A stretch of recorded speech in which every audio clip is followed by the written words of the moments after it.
70이라는 나이는 이제 정말 내리막을 실감하는 나이입니다. 눈이 침침해지고, 허리는 오래 앉아있기 힘들고, 약봉지는 점점 두꺼워지고, 전화는 점점 줄어듭니다. 예전엔 아침에 눈만 떠도 바빴습니다. 출근 준비에, 자식들 챙기기에, 하루가 어떻게 가는지도 몰랐죠.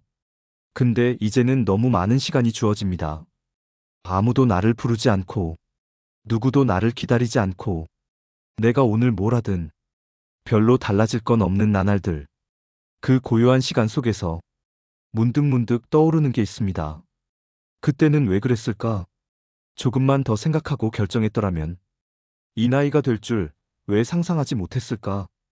60대의 후회는 아직 시작하지 못한 것들에 대한 미련이었다면 70대의 후회는 이미 돌이킬 수 없는 것들에 대한 아픔입니다. 건강은 예전처럼 회복되지 않고, 관계는 노력해도 예전 같지 않고, 돈은 점점 줄어드는데 어디서부터 다시 시작해야 할지도 막막합니다. 특히 마음이 약해집니다. 이제 와서 뭘 해? 나이 먹고 괜히 창피하게. 다 의미 없는 짓이지 뭐.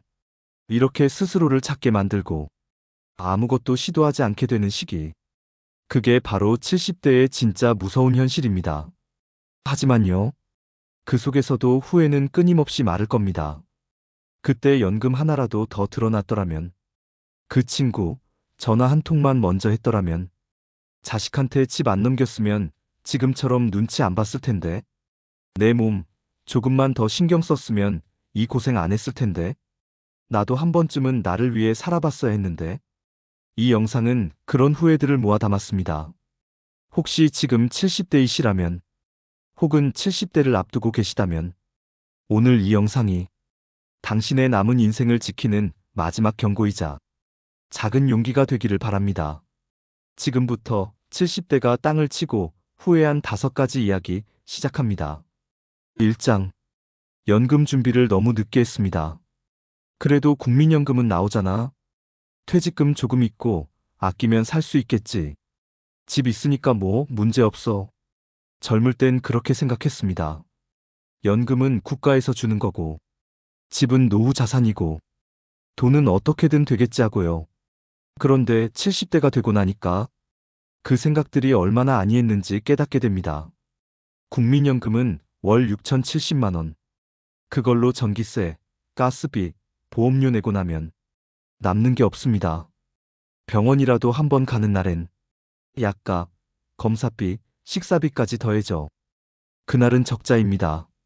퇴직금은 이미 다 써버렸고, 아이들 결혼식, 자식 손주 돌보느라 한 푼 두 푼 빼쓰다 보니 예금 통장은 바닥이 났습니다. 그래서 결국 다시 돈을 벌어야 했습니다. 70대에 배달일을 시작했습니다. 무릎이 아프고 손이 떨려도 뭔가 하지 않으면 살 수가 없었습니다. 지하철역 앞에서 소일거리 알바를 찾는 어르신들, 새벽에 시장에서 짐 나르는 할아버지들, 다 나처럼 조금만 더 준비했더라면 하는 사람들입니다. 우리가 착각했던 건 노후엔 돈 쓸 일이 없을 거라는 거였습니다. 그런데 나이 들수록 돈이 더 많이 듭니다. 치과 치료 하나에도 몇백만 원이 훅 빠지고, 의자에서 넘어져 뼈라도 다치면 재활치료비로 몇 달이 날아갑니다. 지금 내 건강이 내 지갑 사정을 가장 먼저 바꿔버립니다. 이제 와서 후회됩니다. 왜 그땐 연금 하나라도 더 들어놓지 않았을까? 왜 눈앞에 이자 몇 %에 현혹돼 안정적인 걸 포기했을까? 왜 연금은 늙은이들이나 신경 쓰는 거라고 생각했을까? 노후의 진짜 자유는 돈에서 시작된다는 것. 그걸 너무 늦게 깨달았습니다. 전문가는 이렇게 조언합니다. 70대에 다시 일을 시작하는 가장 큰 이유는 연금 부족입니다. 국민연금만으로는 기본 생활조차 유지가 어려운 구조입니다. 5060대부터는 개인연금과 임대 수익 등 복수 수입원 확보가 필요합니다. 노후 생활비는 최소 월 150만 원 이상으로 잡고, 이에 맞춰 월별 현금 흐름 계획이 수립되어야 합니다. 연금은 단기 수익보다 지속성과 안전성이 핵심입니다. 지금이라도 늦지 않았습니다. 작은 금액이라도 정기적으로 들어오는 구조를 만들어야 합니다. 노후는 오래 지속되는 현실입니다. 그 현실을 지탱할 최소한의 연금은 선택이 아니라 생존입니다. 2장. 친구를 너무 쉽게 놓아버렸습니다. 70대가 되면 사람이 정말 줄어듭니다. 전화벨은 한 달에 몇 번 울리지 않고 누구에게 먼저 연락을 하기도 애매해집니다. 오랜 친구의 부고 소식은 점점 자주 들려오고 한때 매일같이 얼굴 보던 사람들도 어느새 연락이 끊겼습니다. 그냥 바빠서, 먼저 연락하기엔 좀 쑥스러워서, 나중에 시간 나면 보자고 하다 보니까 그렇게 멀어졌습니다. 한 명, 또 한 명. 처음엔 괜찮았어요. 가족도 있고 손주도 오고 TV도 있으니까. 근데 시간이 갈수록 알게 됩니다. 정말 마음 터놓을 사람 하나 없는 인생이 얼마나 외로운지. 정말 친했던 친구. 어느 날 갑자기 전화했더니 이 번호는 없는 번호입니다. 그 순간 뭔가 가슴이 철렁 내려앉았습니다. 그 친구, 아플 때 연락 한 번 못했고, 보고 싶을 때 찾아가지도 못했고, 생일 한 번 챙기지 못한 채 그냥 그렇게 흘려보냈던 겁니다.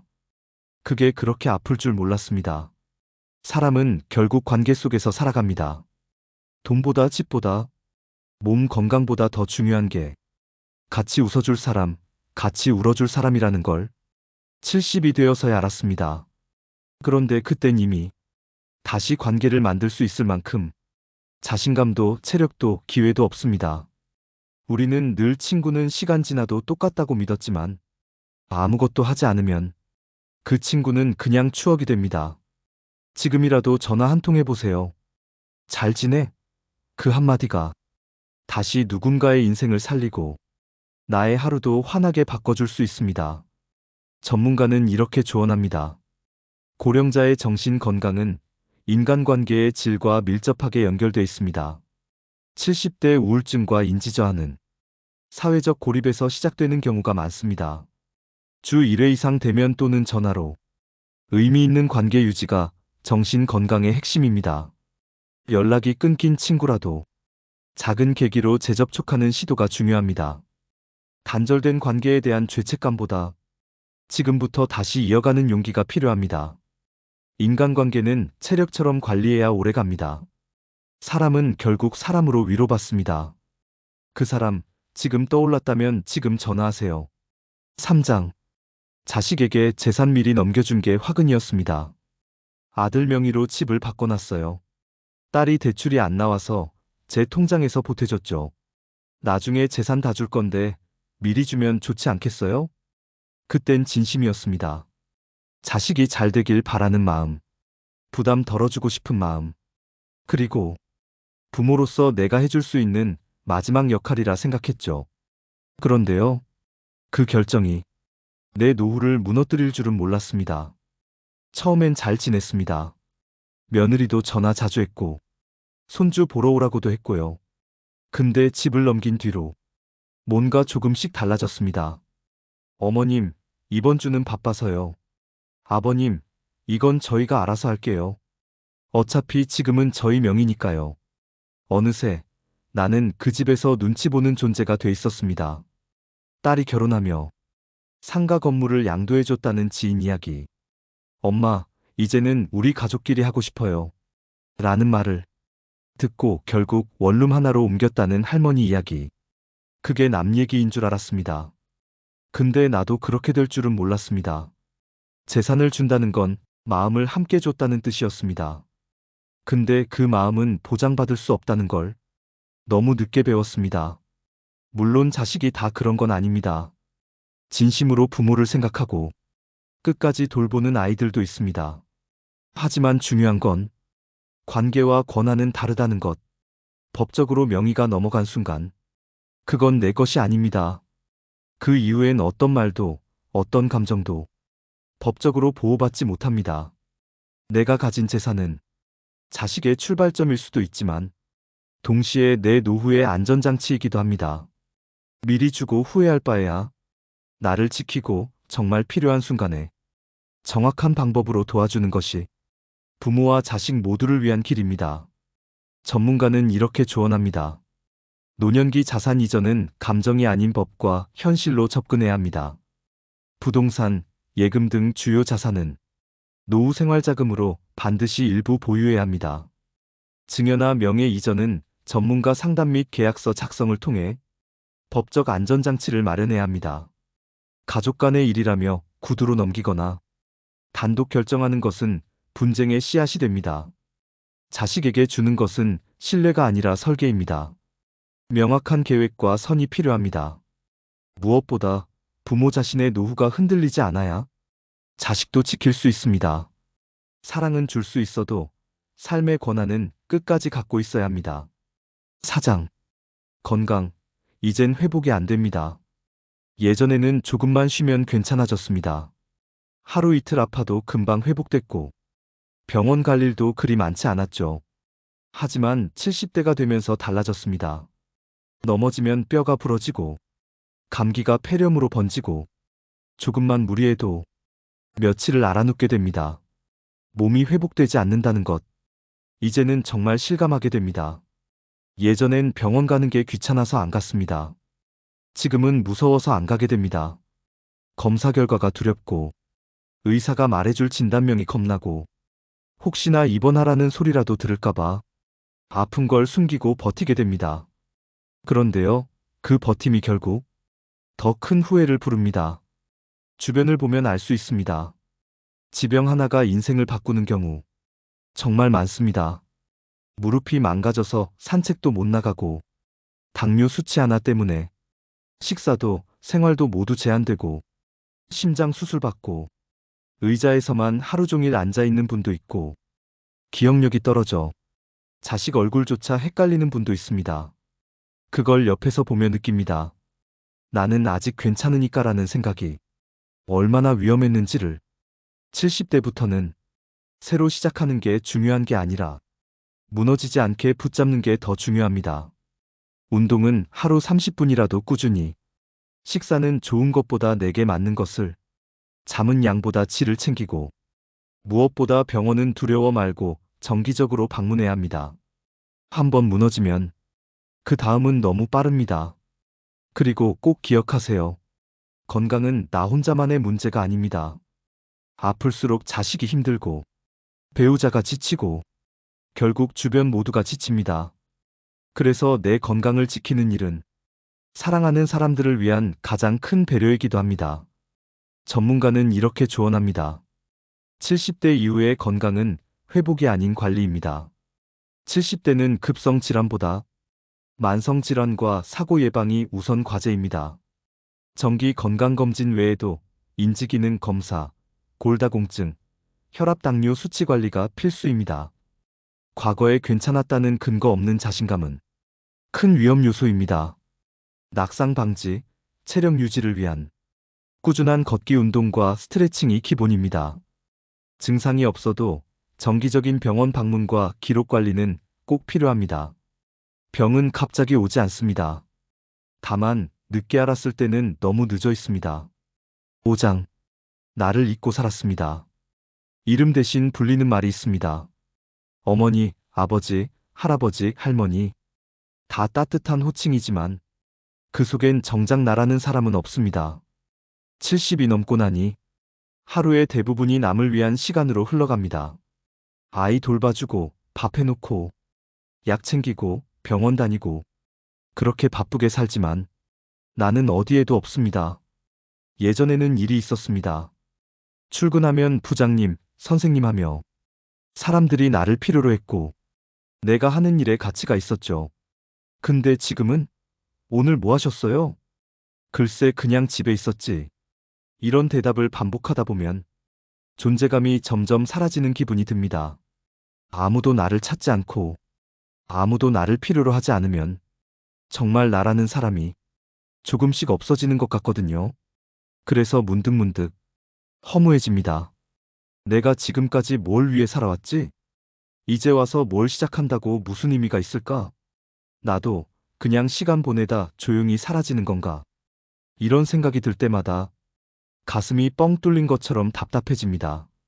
하지만요, 그런 시간을 보내다 어느 날 문득 다시 용기를 낸 분들도 계셨습니다. 작은 텃밭을 가꾸기 시작한 할아버지, 글씨를 배우기 시작한 할머니, 사진 동호회에 들어간 중년 부부, 손편지 쓰기를 시작한 분도 계셨습니다. 그분들이 공통적으로 하신 말이 있습니다. 그땐 몰랐는데 나를 위한 시간이 이렇게 소중한 줄 몰랐어요. 지금이라도 늦지 않았습니다. 내 이름 석자를 다시 꺼내는 일, 내가 좋아하는 것을 다시 시작하는 일, 비로소 남의 인생이 아닌 내 인생을 회복하는 일, 그 첫걸음이 내 하루의 나를 위한 30분을 넣는 것부터일 수 있습니다.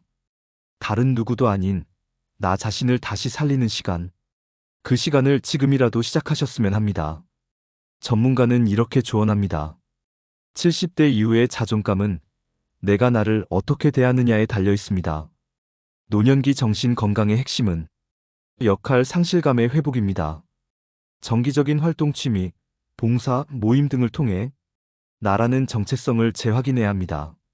스스로 쓸모없다고 느끼는 순간 우울감과 인지저하가 급격히 심화될 수 있습니다. 혼자 있는 시간을 피하지 말고 나와 연결되는 시간으로 전환하는 연습이 필요합니다. 가족이 아닌 나를 위한 일정을 매주 하나씩 만들어 보는 것부터 시작해 보세요. 70대는 나를 잃는 시기가 아니라 다시 나를 기억해내는 시간입니다. 지금까지 70대가 땅을 치고 후회한 5가지 이야기를 전해드렸습니다. 연금, 건강, 인간관계, 자식 문제, 그리고 나 자신. 이 중 하나라도 가슴에 와닿으셨다면 아마 당신도 지금 이 순간 작은 결심 하나쯤은 하고 계실지도 모릅니다. 지금이라도 바꿔볼까? 이대로는 안 되겠구나. 그래, 아직 늦지 않았어. 그 마음 정말 소중한 겁니다. 왜냐면요, 변화는 늘 그 작은 자각에서 시작되니까요. 70대는 더 이상 희망찬 미래를 상상하기 어려운 시기일 수 있습니다. 하지만 하루하루를 조금 더 나답게, 조금 더 후회 없이 살아가는 것, 그것만으로도 삶은 다시 따뜻해질 수 있습니다. 이 영상을 보는 당신은 이미 충분히 용기 있는 분입니다. 왜냐면 이런 영상조차 클릭하지 않는 사람도 세상엔 많거든요. 다음 영상에서는 80대가 땅을 치고 후회한 5가지를 전해드립니다. 거기엔 조금 더 깊은 외로움, 조금 더 줄어든 시간, 하지만 여전히 놓을 수 없는 마지막 후회들이 담겨 있습니다. 혹시 부모님이 80대이신가요? 혹시 나 자신이 곧 그 나이를 앞두고 계신가요? 그렇다면 다음 이야기도 꼭 함께 해주세요. 노후의 지혜 채널과 함께 더 단단한 하루, 더 후회 없는 인생 함께 만들어가길 바랍니다. 오늘도 함께 해주셔서 감사합니다. 영상이 마음에 드셨다면 구독, 좋아요, 알림 설정 부탁드립니다. 감사합니다.